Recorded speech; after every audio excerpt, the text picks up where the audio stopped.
where are we? Senate Republicans continue to negotiate in good faith.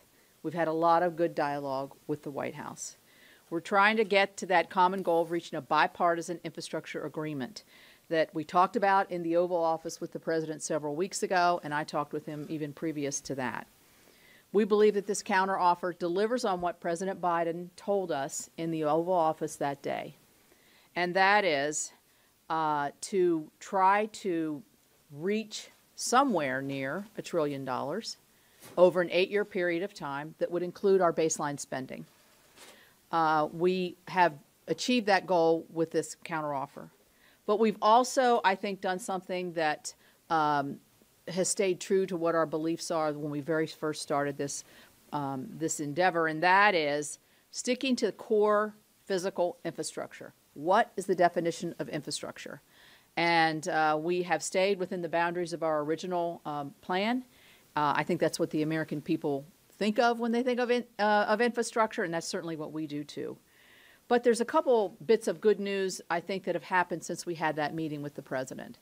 Number one, we passed a bipartisan water infrastructure package of $35 billion out of my EPW committee with Chairman Carper, bipartisan. We got an 89-2 or 88-2 vote on the Senate floor on that piece of legislation. That's one of the pieces that the President had and we have a like agreement on in terms of physical infrastructure. The other thing is yesterday we passed a $316 trillion 5-year surface transportation bill. It has a lot of things that the President wants in there: resiliency, roads and bridges. We have connecting communities in there, and we also have EV charging infrastructure piece in there. So that passed out of our committee 20-0. We are now working on the floor right now, as you all know, on Endless Frontier. Endless Frontier is a bipartisan, came out of Commerce Committee. I'm on Commerce, bipartisan. That was part of what the President initially asked us to look at as infrastructure. We don't consider that physical infrastructure, but we do think it's part of the package that the President should be able to distinguish as part of his infrastructure. So what we are looking at today is a $928 billion package over 8 years. It sticks to the core infrastructure features that we talked to initially.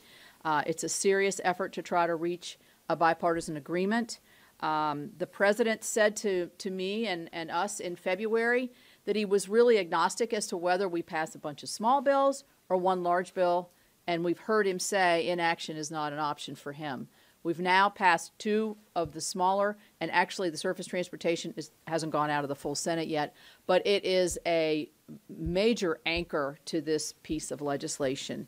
And so I think that shows that there's a real hunger for bipartisanship in the United States Senate. There's a real ability to achieve that, and we're hoping that this moves the ball forward. We believe that the alternative, which is a partisan reconciliation process, would be destructive to our future bipartisan attempts, but also doesn't serve the American public and wouldn't get us to an infrastructure package such as the one we believe would serve the American interests, but also constrain spending to the areas of core physical infrastructure that is so important to this country.